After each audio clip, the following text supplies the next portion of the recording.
хуралцаглаа. Одоо нэг үе яваад бол нөгөө манай эмчнэр чи өөрсдөө нөгөө олон улсын чуулганд явдаг.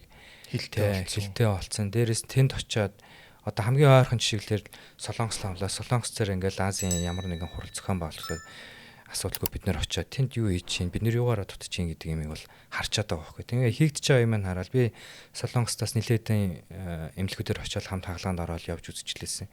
Чадрын хувьд бол тэнд нэг дутаад байх юм байхгүй. Миний хийдэг юмыг л хийж байгаа. Ялгаатай юм нь юу л тухайн улс орн болгоны мэдцэлийн техник стандарт нь жоох өөр. Бусдаар яг сэргээгдэж байгаа бүтцэл яг адилхан. Түүний дараа авж байгаа арга хэмжээний хувьд жоох ялгаатай биш магадгүй. Нэгдүгээр эмчнэр маань өөрсдөө нэг манайх хэмжилж чадж байгаа шүү дээ мэдээлэл айгу бага гэж магадгүй.